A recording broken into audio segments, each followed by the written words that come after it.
शेख अल्लामा ज़ाबी रहमतुल्लाह अलैह के एक कौल के हवाले से कल किसी ने किसी ग्रुप में सवाल किया था कि अल्लामा ज़ाबी रहमतुल्लाह अलैह ने किसी रावी के बारे में यजीदी का लफ्ज़ बोला है, तो आपने वहाँ वजाहत की कि उन्होंने दो लफ्ज़ बोले हैं, एक यजीदी और एक नासबी। तो उसको जो बुरा कहा है उन्होंने नासबी होने की वजह से, यानी अहले बैत की नफ़रत की वजह से, यजीद के बारे में अगर उसने मोहब्बत का इजहार किया या उसने कोई अच्छे कलिमात कहे तो उसकी वजह से अल्लामा ज़ाबी रहमतुल्लाह ने उसको बुरा नहीं कहा। और इस सेंस में अगर उन्होंने यजीदी कह दिया है तो ये कोई मतलब गलत बात नहीं है। इसको लेकर कहते हैं जी यजीदी इस्तिलाह साबित हो गई है, और हाँ उमर सिद्दीक़ साहब ने जो यजीदी कहा वो ठीक हो गया है। हालांकि उमर सिद्दीक़ साहब ने तो यजीदी और नासबी दोनों इकट्ठे करके और दोनों कहे हैं, और उलमाए अहले हदीस को कहा है और यजीदी नासबी के माना में कहा है।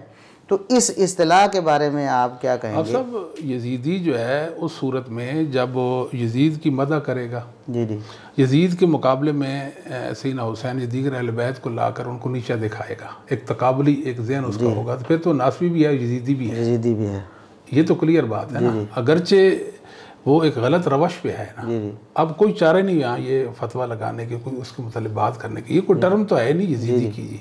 तो यकीनन जब वो अहले बैत के मुकाबले में यानी यजीद को लाएगा, फिर उसको क्या कहेंगे? नासबी भी कहेंगे उसको, यजीदी भी कहेंगे। कि सिंपल सी बात है ना आप साहब, ये एक टर्म नहीं है इसको हम कहें कि जी वो अहले सुन्नत के दौर में कोई यजीदी ऐसे कोई टर्म होती थी, ऐसी तो बात भी नहीं। और हमारा सवाल ये है ना कि जो उमर सिद्दीक़ साहब ने उलमाए अहले हदीस को नासबी यजीदी कहा है, यजीदी नासबी कहा है, तो उलमाए अहले हदीस में कोई एक ऐसा हो जो यजीद के मुकाबले में सैयदना हुसैन रज़ी अल्लाह अन्हु को बुरा कहता हो? जी ज़्यादा से ज़्यादा उमर सिद्दीक़ साहब खुद कह रहे हैं ना, खुद कह रहे हैं कि सैयदना हुसैन ने खुरूज किया है। अब खुरूज किया तो इसके बाबर क्या करा रहे हैं ये, और खुद कह भी रहे दूसरी जगह पे खुरूज करना अहले सुन्नत का मनहज ही नहीं है। जी हम वो लोग हैं जो हाकिम वक़्त के खिलाफ खुरूज के कायल नहीं। और फिर ये भी आप साहब आपको इल्म है कि खुरूज के हवाले से, सैयदना हुसैन के खुरूज के हवाले से ये जो एक मिसाल भी पेश करते हैं ना, वो हमास की मिसाल इन्होंने पेश की कि वो हमास वाले जो हैं वो इसराइलियों के खिलाफ वो करते हैं तो खुद मार खाते हैं, इसका उम्मत मुस्लिमा को नुकसान होता है। और मिसाल में कहते हैं कि नवासे रसूल की मिसाल देखें कि उन्होंने ये काम किया तो हाकिम वक़्त ने उनके साथ क्या किया। तो हमास और यहूदियों का टकराव है। हमास जो तंजीम है वो अकल से, मनहज से, किताब व सुन्नत से भी नावाकिफ और आरी है। जहाँ पर गैर मुस्लिम का गलबा है कुव्वत में, तादाद में, हथियार में, वहाँ उनसे मुसल्लह जदोजहद करना ये सबसे बड़ी हमाकत है। अब आप देखिए इन्होंने 200 मिसाइल दागे हैं, यहूदियों ने सारे 198 के करीब मिसाइल फजा में तबाह कर दिए, एक दो गिरा है। बेटा बात सुन, अब उन्होंने जो मारे हैं अब तक 100 के करीब फलस्तीनी शहीद हो गए, 500 जख्मी हो गए। ये कहाँ की अकलमंदी है? करोड़ों यहूदियों ईसाइयों से एक मुसलमान की उर्मत ज्यादा है। किसकी उर्मत ज्यादा है? हम कहते हैं कि उन पर दबाव डालें, बात बैठकर करें। पिछले सालों में भी लड़ाई शुरू की, मार मार के उन्होंने हशर नशर कर दिया, फिर जाकर जी बैठ जाओ लड़ाई शुरू। हमास की इस तरह की हरकतों का नुकसान मुसलमानों को, उम्मत को भरना पड़ रहा है। भाई इस्लाम के अंदर खुरूज की शरायत है। मुझे ये बताएं हजरत हुसैन की शान और उनकी हैबत से बढ़कर किसी की हैबत है? उनके साथ हाकिम वक़्त ने क्या किया? किसी से पुशीदा ये चीज है? तो जब उम्मत में किसी की शान उनसे ज्यादा नहीं, उलमा कहते हैं हाकिम काफिर भी हो तो उसके खिलाफ खुरूज ना करें। क्या होगा? वो मारेगा, और वो मार रहे हैं। नुकसान किसका हुआ है? एक कत्ल से बात चली थी, 100 बंदा जो है वो अब तक शहीद हो चुका है, और कब ये सिलसिला रुकेगा पता ही नहीं। अब हम ये पूछते हैं कि आप हुसैनी क्यों हैं? ये तो सैयद हुसैन की वाज़ेह गुस्ताखी है ना। अगर हमें मिसाल के तौर पर वो कहते हैं कि ये यजीद का दिफा, हालांकि आगे हम आखिरी बात में वो मौक़िफ़ भी पेश करेंगे, हमें कहते हैं कि ये यजीद के बारे में रिवायात पर हुक्म लगाते हैं ये ज़ईफ़ है तो ये हो गए यजीदी। हम कहते हैं कि तुम फिर हुसैनी कैसे हो गए? जी बिल्कुल ठीक। तुम तो हुसैन रज़ी अल्लाह अन्हु की गुस्ताखी जो हमने कभी सोची भी नहीं, आपने वो कर दी। बिल्कुल कि हुसैन रज़ी अल्लाह अन्हु ने खुरूज किया, और जिस तरह हमास ने जो है खुरूज करके या बगावत करके काफिर हुक्मरान के खिलाफ मार खाई है, तो नवासे रसूल को भी नऊज़ुबिल्लाह मार पड़ी, हाकिम वक़्त ने उनको मारा। और ये वो फिर हमारी आला ज़रफ़ी देखे ना जी, फिर इसके वजूद हमने इनको नासबी नहीं कहा। बिल्कुल उमर सिद्दीक़ साहब को हमने नासबी तो नहीं कहा ना। हाँ, जहाँ तक तल्लुक़ है आप साहब आप फरमा रहे थे रवायात के हवाले से, जी देखिए ये हमारा काम है। यानी यहाँ सवाल ये बनता है कि पहले तो हम मतलब थोड़ी सी बात ये क्लियर कर लें कि अगर मतलब यजीद के हवाले से इख्तलाफ है तो यजीद को अच्छा कहने वाले हो गए यजीदी, तो ये होने चाहिए दुश्मनान यजीद। हुसैनी कैसे बन गए? ये कौन सी ऐसी बात है जो वो उलमा नहीं मानते जो यजीद को अच्छा समझते हैं सैयदना हुसैन रज़ी के बारे में और ये मानते? यानी किताब व सुन्नत की सारी नुसूस सारे उलमा अहले हदीस मानते हैं सैयदना हुसैन रज़ी के बारे में, तो ये अलग से फिर हुसैनी कैसे हो गए? ये तो दुश्मनान यजीद कहें ना अपने आप, हुसैनी ना कहें। हुसैनी तो सारे हैं। फिर अगर मोहब्बत की वजह से है तो सैयदना हुसैन रज़ी अल्लाह अन्हु से अगर यजीद की वजह से कोई नफ़रत करता है, उनको बुरा भला कहता है, वो तो अहले हदीस है ही नहीं। उसको अहले हदीस मान के फिर आप कहते हैं कि ये हुसैनी नहीं, ये यजीदी है, और इस एतबार से तकसीम करते हैं, तो फिर ये गलत है। और आखिरी जो सवाल है कि यजीद के बारे में हमारा मौक़िफ़ क्या है? हम क्या यजीद का दिफा करते हैं या यजीद को हम बढ़ा चढ़ा कर पेश करना चाहते हैं? जी ठीक है। आप साहब, कुछ मसाइल ऐसे होते हैं या कुछ मामलात ऐसे होते हैं जो गैर अहम होते हैं, लेकिन लोग उनको हद दर्जा अहमियत देकर एक फितना गरी की तरफ इंसानों को ले जाते हैं। एक आम मुसलमान है, वो इस्लाम की बुनियादों से भी वाकिफ़ नहीं है। एक नौजवान है, उसको कोई दीन के वाले से कोई बड़ी मालूमात नहीं है, इसके बावजूद उसको उलझा दिया गया है जी, उसको उलझा दिया हमने। ये अगर देखा जाए, अगर देखें तो ये हमने नुकसान किया है जी। एक बात, हम कभी भी यजीद का अलम लेकर नहीं आए कि यजीद ऐसा और ऐसा, और ना हमने यजीद को कभी बुरा कहा है। हमने एक इंसाफ वाली बात की है। हमारे सामने कहा किसी ने कि ये रवायत है यजीद के हवाले से, हमने उसकी सनद की तहकीक की है, सनद साबित है, फाबे हवाना है। नहीं साबित तो हमने बता दिया कि ये साबित नहीं है। जब वो सनद उसूल मुहद्दिसीन में वो साबित नहीं, हमारी तहकीक में साबित नहीं, इससे हम यजीद के दिफा में खड़े होने वाले नहीं हैं। हमने तो महज उस सनद पर हुक्म लगाया है। वो किसी भी इंसान के मुतल्लिक हमें कोई सनद पेश कर सकते हैं, भाई ये रवायत है, हम उसकी सनद पे बात करेंगे, देखेंगे भाई ये सनद साबित है, ये गैर साबित है। इतनी सी बात करने से हम ना तो यजीद की हमायती बन जाते हैं, ना यजीद के दुश्मन बन जाते हैं। हमारा काम हमेशा से ये रहा है, राय एतदाल इख्तियार की है।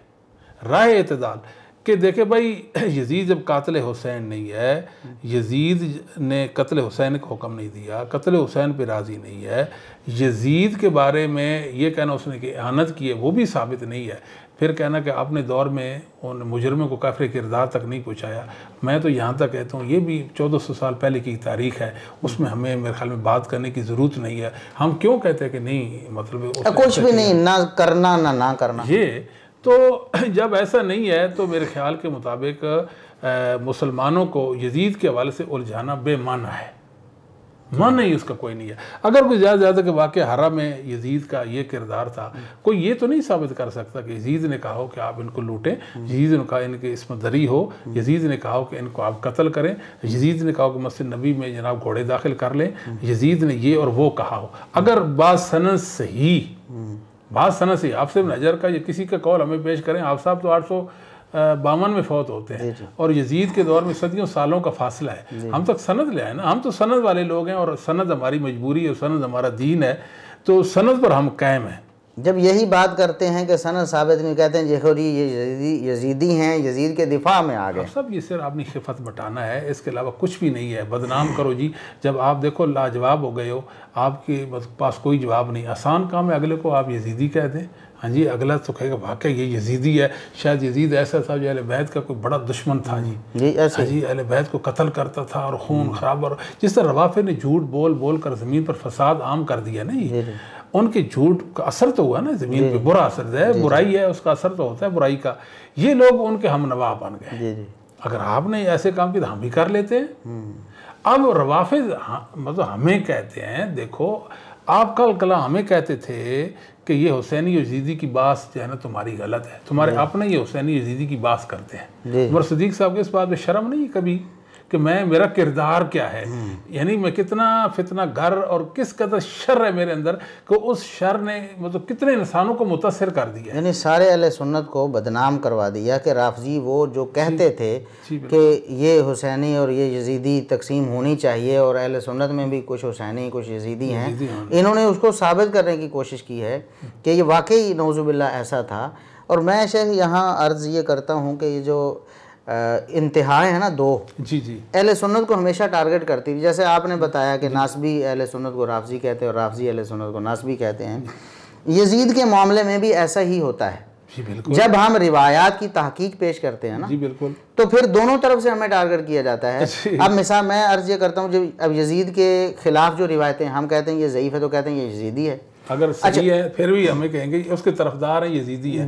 मिसाल मोहम्मद इब्न हनफिया का एक कौल है, जाफर इब्न कसीर रहमतुल्लाह ने मदनी की सनद से अपनी किताब में जिक्र किया, हमने कहा इसकी सनद सही है। जब वो अब्दुल्ला बिन मुती ने यजीद के बारे में राय कायम की, तो साहिबजादा अली, हाँ जी, फरजंदे अली ने मोहम्मद बिन हनफिया ने कहा भाई ऐसी तो कोई बात नहीं। अब हम क्या करें, आप आए सनद पे इतराज़ करें, सनद पे कोई इतराज़ नहीं, कहते हैं जी सनद मुनक़ते है, ये कोई बात है करने की। फिर तो आपसे इब्न हजर ने और दीगर उलमा मुहद्दिसीन जिनकी नकल मोतबर है, जिनकी नकल हमारे लिए मोतबर है, जिन जिन किताबों से उन्होंने नकल किया बात सनद, फिर तो सबसे हमारा एतमाद उठ जाएगा। फिर इब्न कसीर क्या, हाफिज़ इब्न हजर क्या, हाफिज़ इराक़ी क्या, हाफिज़ ज़हबी पर हमारा कोई एतमाद नहीं रहे, इब्न तैमी पर हमारा कोई एतमाद नहीं रह जाएगा। एक तरीका, एक मुहद्दिस के पास एक किताब है, वो उस किताब से नकल करता है और सनद भी जिक्र कर देता है कि ये मेरे पास किताब इस सनद से मतलब ये रवायत है, तो हम उस पर हुक्म लगाएं तो फिर भी हमें कह देते हैं कि देखो ये तो यजीदी है। दूसरी तरफ से ये होता है कि जो नवासिब है ना, जी, तो जो अहले हदीस नहीं है, कतन अहले हदीस नहीं, और अहले हदीस में उलमा में से कोई ऐसा नहीं, और ये हम पूरी ज़िम्मेदारी से बात कर रहे हैं, जो नवासिब हैं जो यजीद को बढ़ा चढ़ाकर सैयदना हुसैन रज़ी के मुकाबले में लेके आते हैं और अहले बैत की तौहीन करते हैं, वो हमें कहते हैं कि आप राफजी हैं। क्यों? मुझे मतलब जेलम में एक बंदे ने मेरा नंबर ले लिया दर्स के बाद, और बाद में उसने मुझे फ़ोन किया, वो जेलम का बंदा था, मुझे कहता है जी वो जन्नत वाली जो बशारत है कुस्तुनतीनिया वाली, मैंने कहा कि ऐसी कोई ठोस दलील नहीं है कि यजीद उस लश्कर में शामिल था। तो कहते हैं आप राफजी हो, आप इंजीनियर मोहम्मद अली मिर्ज़ा से बड़े फितनागर हो। यानी कि दोनों तरफ, अब हमने तो एक तहकीकी बात की है ना, हालांकि अब बहुत से उलमा ने उसको मतलब है कि इस यजीद के तज़किरे में जिक्र किया है। जी बिल्कुल, यानी ये जो मतलब बशारत इब्न हजर मौजूद, हाफिज़ इब्न हजर, हाफिज़ ज़हबी, इब्न कसीर मौजूद है, शेखुल इस्लाम इब्न तैमिया रहमतुल्लाह अलैह, उन्होंने भी यजीद के बारे में जब तज़किरा किया तो कहा कि ये मतलब एक बशारत हदीस पेश की है। तो हम ये समझते हैं अपनी तहकीक की बुनियाद पर कि वो उसका शामिल होना साबित नहीं है। अब इसकी बिना पर हमें दूसरे जो कहते हैं कि आप यजीद को कन्फर्म जन्नती क्यों नहीं मानते, लिहाजा आप राफजी हो। राफजी हमें कहते हैं कि आप ये जो बुरी बातें झूठ उसके बारे में मशहूर, आप उनको नहीं मानते, उनको ज़ईफ़ कहते हैं, लिहाजा आप यजीदी हैं। अल्हम्दुलिल्लाह आप साहब, हमने एक मुकदमा लड़ा अहले बैत के हवाले से। जी, हमने दुनिया को बताया कि हुसैन रज़ी अल्लाह ताला की शहादत बराक शहादत, क्योंकि नबी पाक ने बता दिया था। जी जी, हमने पूरे रफ्स को गिराया अल्लाह के फजल से कि इनके मज़हब की बुनियाद यजीद पर तान करने पर है ना, यजीद को कातिल हुसैन कहने पर है, ये हमने दुनिया में ख़त्म कर दी है। हम पूरी दुनिया को ये चैलेंज कर दे, अगर किसी के पास कोई ऐसा सबूत है वो ले आए हमारे सामने कि ये रवायत है जिससे साबित होता है, ये तारीख़ का हिस्सा है कि यजीद कातिल हुसैन है, हम उसको सलाम करेंगे। और सिद्दीक़ साहब बाद मामलात भी कहते हैं ना, वो किताब लें जिस मैं उसको सोने से तोल कर दूँगा। हम कहते हैं वो किताब लें जिसमें ये साबित हो कि हुसैन रज़ी अल्लाह ताला का कातिल यजीद है, वो किताब हम सोने से तोल कर देंगे। और फिर हम ये यहाँ ये भी कहते हैं कि उमर सिद्दीक़ साहब ने बार बार मतलब उलमा के बारे में ऐसी बातें की, पहले भी करते रहे, अब भी वो कर रहे हैं। तो हम उनसे कहते हैं कि अगर आप ये काम जारी रखेंगे तो हम आपका ताक़ुब करेंगे। हम मतलब मजबूर हैं इस बात पे, क्योंकि पहले कई फितने ऐसे हैं कि हमने उनके बारे में थोड़ी नरम पॉलिसी इख्तियार की तो वो फितने फैले दुनिया में। हम आपको ये नहीं करने देंगे, हम तो सनद पर एतमाद रखते हैं, और इस हवाले हमने तो आज तक उमर सिद्दीक़ साहब से कोई सनद सुनना तो दूर की बात है, यानी कि उन्होंने कभी मतलब यजीद के हवाले से या अहले हदीस पर जो इत्तेहाम बांधते हैं उस हवाले से कोई सनद पेश की हो। तहज़ीब व तहज़ीब के हवाले पढ़ते हैं जी। जी जी, कोई दुनिया को बेवकूफ़ बनाएं, आप बनाएं ना, ये भी बड़ी बात है जी, किताब का हवाला दे दें, वरना वो जो ये सरगोदा वाली जो पहली तकरीर थी इस फितना की, वो जिसमें उन्होंने और शेख ज़ुबैर ज़ई रहमतुल्लाह अलैह भी मौजूद थे, उन्होंने भी कहा कि बड़े झूठ बोले हैं इन्होंने। तो हमने भी, आपने भी फ़ोन किया कि हमारे साथ बात करें, तो वहाँ तो किताबों के नाम भी नहीं है, सनद कहाँ है, यानी सनद तो इनका फील्ड ही नहीं है। हम कहते हैं कि आप सनद के बारे में अपनी मालूमात बढ़ाएं तो इंशाल्लाह ये फितने से आप खुद ही बाहर आ जाएं। जी बिल्कुल, ऐसे हमारे मुताबिक आप सब ये है कि जो तारीख़ है इसके अंदर बड़े मतलब के ख़तरात हैं। जी जी, तो इन ख़तरात से बचने के लिए आप सनद के ज़रिए से अपना बचाव कर सकते हैं ना। अगर आपको सनद का इल्म नहीं है, तारीख़ में पढ़ेंगे, इस तरह की जो बातें कर रहे हैं लामहला ये आप करेंगे। क्यों? इसलिए कि जब सनद का इल्म नहीं है ना, उड़ती उड़ती बातों पर आपने यकीन करना है जी। जब उड़ती बातों पर यकीन करेंगे, और तारीख़ में रवाफ़िज़ ने बहुत उनका अमल दखल हो गया है। जब अमल दखल हो गया है तो फिर हमें एहतियात से कोई काम करना चाहिए और बात करनी चाहिए। हम कहते हैं जी 100 बात करते रहें। अहले हदीस के बारे में उमर सदीक साहब कोई बात करने के मजाज ही नहीं है कि अहले हदीस नासबी। हमारा उमर सदीक साहब से जो बुनियादी इख्तलाफ है, वो जो मर्जी कहते रहें, यजीद को कोसते रहें, रोज़ाना सुबह शाम नमाज के बाद भी कोसते रहें, लेकिन ये है कि अहले हदीस को कुछ ना कहें उमर सदीक साहब। बस इतनी सी आपसे इल्तमास है। बाकी आप जाने, आपका काम जाने। ठीक, आप झूठ बोलें, सच बोलें, ये अल्लाह आपसे पूछे, और हमारे मामलात में अल्लाह हमसे पूछेगा। लेकिन हम नसीहत करने के हक़ रखते हैं मुसलमानों को, अहले हदीसों को, नौजवानों को ये बताएंगे कि ये लोग जो हैं खोखले लोग हैं। कभी तो ये हुसैनी और यजीदी की बात शुरू करते हैं, फतूर डालते हैं, फितना गरी करते हैं, और कभी जो है हदीस के माना में तारीफ़ करके यहाँ तक पहुँच जाते हैं। दुनिया में मेरे ख्याल में उमर सदीक साहब अगर पहलों में या बाद वालों में आप ना कोई एक साथी तलाश करें, नहीं इनसे हो सकता कि हुसैन मिन्नी, यानी मैं हुसैनी हूँ, मैं हुसैनी। ये कितना अफवाह है जी उमर सदीक साहब की। अफसोस नहीं होता कि ये लोग कितने मतलब फिसल चुके और बहक चुके हैं, यहाँ तक कि हदीस में तारीफ़ कर बैठे। ये बात तो रवाफिज़ ने भी नहीं की है। वो हुसैन की शान में बड़ा गुलब करते हैं, झूठी रवायतें, मन गढ़त वज़ी, यहाँ तक कि उन्होंने से अली को बाद में तो इला और पत्नी क्या कुछ समझ लिया। इसके बावजूद उन्होंने ये माना नहीं किया है। और मैं समझता हूँ कि ये मुताला भी नहीं करते। अच्छा, उमर सदीक साहब। हुआ ये कि पिछले साल पहले इनकी वो पुरानी वीडियोस मौजूद थी कि जिसमें वो मतलब वाक़ हराम 1000 औरतें जो बाक़िरा थीं उनको मतलब है कि दरिंदगी का निशाना बनाया गया, उनके साथ बदकारी की गई, मस्जिद नबी में घोड़े बांधे गई है, और इस तरह के तो यानी 3 ऐसे जो झूठे वाक़यात थे। अब वो तो हमने जवाब दे दिया ना, तहरीर में दे दिया, इसलिए इनको मौका मिलेगा और करने का, उसका जवाब दे दें। फिर जब इन्होंने वो वाक़यात नकल किए तो आधे आधे नकल किए।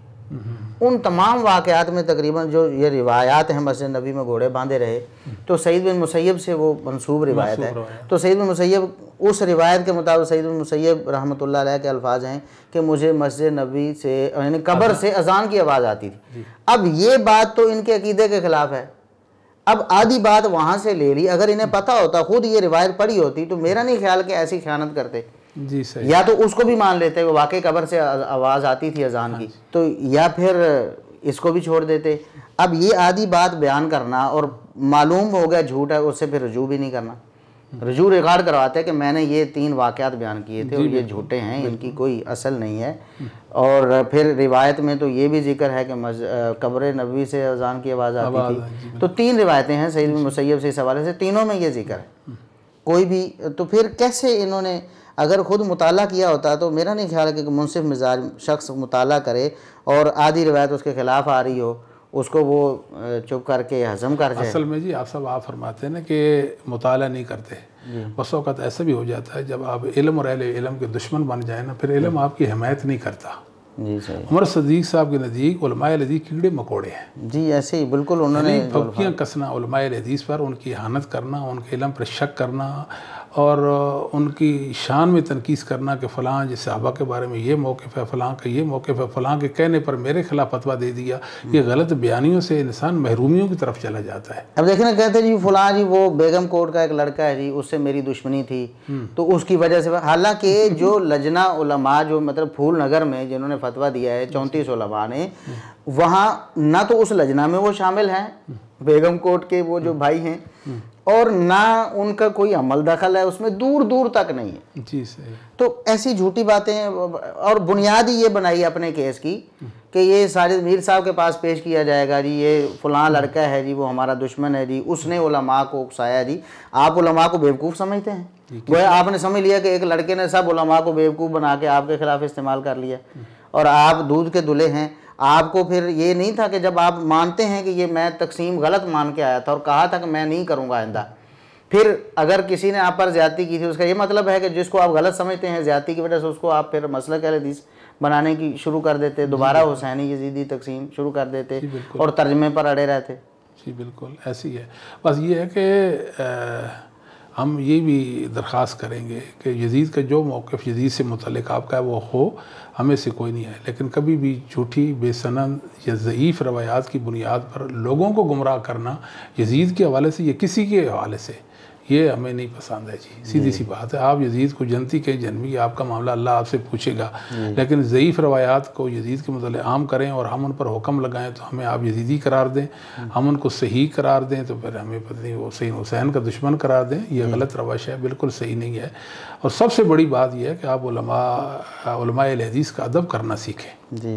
इख्तिलाफ़ राय हमारा भी आपसे है, दूसरों के साथ आपका हो सकता है, हमारा भी हो सकता है, मतलब किसी आलिम से 100 बार हुआ भी है। हाँ जी। लेकिन ये है कि इस तरह की जो पॉलिसी है इनकी, ये समझते हैं कि मैं बहुत मतलब के तेज़ ज़ुबान हूँ ना जी, मेरे सामने कोई ठहर नहीं सकता। हालांकि उमर सिद्दीक़ साहब हमें पता है आप हमारे सामने नहीं ठहर सकते, किसी की बात हम बात करते ही नहीं है ना, आप हमारे सामने नहीं ठहर सकते। अगर आपको शक है वो शक आप निकालें, हम 10 बस्ता होकर आपको ये कहेंगे कि अहले हदीसों को कुछ ना कहें, पूरी दुनिया को जो कहना है आप कह आप जाने और आपका मामला जाने, हम आपके मामले में दखील नहीं होंगे, अहले हदीस के बारे में नहीं कहते। आज फिर आपको बताते हैं कि अल्लाह के फजल व करम से अहले हदीस में नासबियत नहीं है, अहले हदीस अहले बैत के कदरदान, अहले हदीस होते ना तो आपको अहले बैत का कैसे पता चलता, उनकी अजमत और शान का आपको इल्म कैसे होता। इस तरह की बातें जो है ना वो नहीं करनी चाहिए। मनफी राय कब तक आप झूठ को आम करेंगे? क्या अल्लाह की ज़मीन ये नहीं है, अल्लाह समी बसीर नहीं है कि आप कैसा किरदार है आपका? आप बैठे हैं, आप समझते हैं कि मैं बनी कि कोई पत्नी कौन से मजबूत कला में अंदर बैठा हूँ, और यानी बड़ी ऊपरी सी बातों में से है। आपके नज़दीक किसी इंसान का अदब, एहतराम, हया, किसी आलिम के इल्म का एहतराम है ही नहीं। लोग आपके बारे में राय रखते हैं कि ये तो आपने असाज़ा का भी एहतराम नहीं करते। जब आपके बारे में इस तरह की राय, आपने कभी नहीं देखा कि मेरी शख्सियत डैमेज हो गई है, आखिर मैं इल्म वालों का कदरदान ही नहीं हूँ, उनकी मोहब्बत और कदर ही मेरे दिलों में नहीं है, तो फिर आप क्या कर रहे हैं, आपका किरदार क्या है? फिर हम आपसे ये पूछने की जसारत तो कर सकते हैं कि नहीं कर सकते? जी आप सब आगे क्या फरमा रहे हैं आप जी? बस यही कुछ बातें थी जो डिस्कस हो चुकी हैं, तो ये हमारा एक मतलब फ़र्ज़ था जो हम अहले हदीस की तरफ से इसको अदा कर रहे हैं कि हमारे जो आम नौजवान हैं बहुत खलफशार का शिकार हैं, जो समझते थे कि देखें जी, और हमने देखा है कई एक नौजवान बहक गए, उलमाए अहले हदीस के ख़िलाफ़ उन्होंने ज़ुबान दराज़ियाँ शुरू कर दी, ये समझकर इनकी बात पे यकीन करके कि वाकई उलमाए अहले हदीस नासबी हैं। अल्लाह, तो ये कितना बड़ा फितना है जी। उन भाइयों को हम नसीहत करेंगे कि आप अगर उलमा के बारे में ऐसी वैसी राय रखते हैं तो उस राय से को आप तर्क करें और उलमाए अहले हदीस से जुड़े रहें। इंशाअल्लाह उलमाए अहले हदीस ही आपको हक़ पे कायम रख सकते हैं और हक़ की आपकी रहनुमाई कर सकते हैं। इंशाअल्लाह आपका कोई मसला हो, सहाबा के हवाले से है, ताबीन, तबा ताबीन, अइम्मा सुन्नत के हवाले से है, आप हमसे रजू करें, इंशाअल्लाह हम आपकी बेहतर रहनुमाई करेंगे। पहले भी हम नौजवानों से, भाइयों से कहते रहे, आज भी हमारा यही पैगाम है। अल्लाह के फजल व करम से हर मौका, हर लम्हा आप हमें अपने साथ पाएंगे इंशाअल्लाह अज़ीज़। तो हम आपसे इजाज़त चाहते हैं, इंशाअल्लाह फिर मुलाकात होगी, आते रहेंगे, मुलाकात करते रहेंगे। अपना ख्याल रखिएगा। अल्लाह हाफ़िज़।